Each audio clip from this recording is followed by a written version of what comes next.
Rashad Jennings was an overweight teen from Lynchburg, Virginia, who always wanted to play professional football. But he had poor vision, asthma, and a GPA of 0.6. When Rashad was 13, he vowed to never drink or smoke. He believes making those two choices set him on a path to greatness and to the NFL, where he spent 8 years as a record-setting running back. In his book, The If in Life, Rashad shares how he defied the odds stacked against him and offers us a game plan to take charge of our lives and win.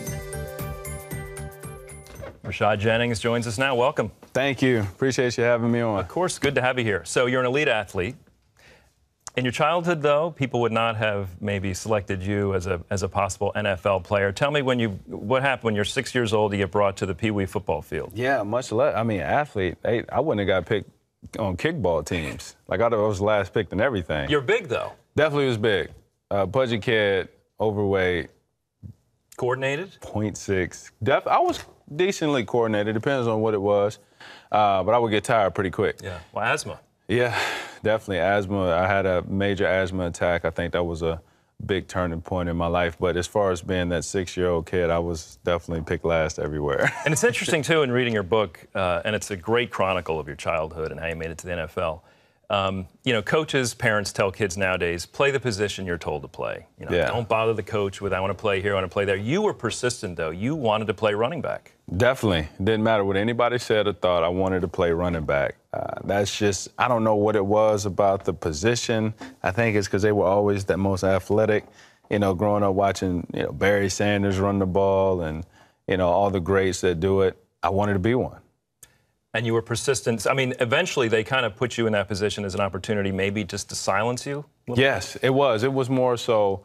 That's kind of how, even in high school, I was a fifth-string running back. We only had 4 running backs on the team. They were just like, all right, give him fifth.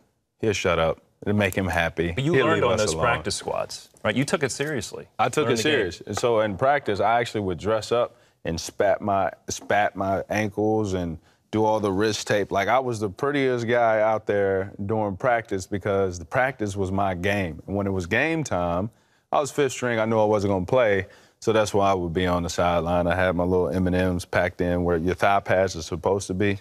It'd be M&Ms, Sprite, and all kind of good stuff. Me and my buddy Speedy would watch the game. Now, you fought your way onto the field, and unfortunately at home, your dad wasn't a real encourager for you, right? And when you're 13, you had quite a conversation with him that kind of changed the trajectory of your future. What happened? No question. When I was 13 years old, I was hospitalized with asthma, my asthma attack, and that was a rough point. Yeah. I'm blowing through the peak flow. It only goes a centimeter. And the doctors, I'm fighting for my breath, my life, much less would I do anything, accomplish anything that I've done thus far. And I don't know if you know what it feels like not to be able to breathe. It's tough. And the doctors told my dad, they said, sir, you can't smoke around your son anymore. My dad used to drink and smoke heavily all the time. He retired from the Air Force. I have 2 older brothers. They're 10 and 13 years older than me. And I grew up, I was the whoops, here we go again, baby. I grew up with a completely different father than my other brothers. And they said, sir, you can't smoke around him. So as I get back out of the hospital, I go home. My dad begins to smoke outside. Fast forward a week later, he begins to come back in the home, smoking. Now I'm in that room, I smell the smoke seeping through the vents, and it starts to choke me up. I put a pillow over my face. I go up to the door, knock on it. He doesn't answer. I open the door. He's sitting in the corner drinking and smoking. I looked at him. I said, hey, Dad, can you stop drinking and smoking to be there for me? Took a puff of his smoke, sip of his drink. He said, Rashad, what do you want to do when you get older? Now, granted, me and my father don't have the best relationship, so this is the first time he's asking me that. Part of me knows he's being arrogant, but the other part is happy I get to tell him. So I said, Dad, I want to play running back in the NFL. Big overweight, red rim glasses kid. It's a dream. He says, Rashad, do you think you'd be able to make it to the NFL without drinking and smoking yourself? And I looked at him with tears in my eyes and said, just to prove you wrong, I'm never going to do it. And I'm 33 years old today. I've never drank alcohol a day in my life. I've never smoked a day in my life. And it literally was just to prove him wrong. And what's awesome in doing that, He watches the knucklehead kid prove him wrong.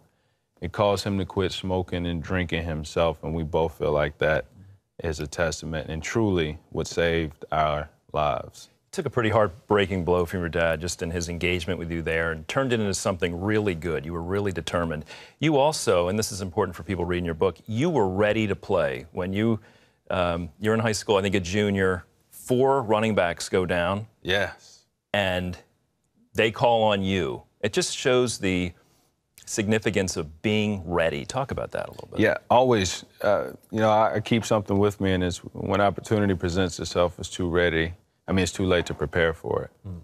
And I feel like the things that you want in life is always going to appear at least 3 good times. But boy, that whole story of being on that sideline for, we're playing against our high school rival, and we're playing against the Brookville Bees with the Jefferson Forest Cavaliers. It's the last game of the season, junior year.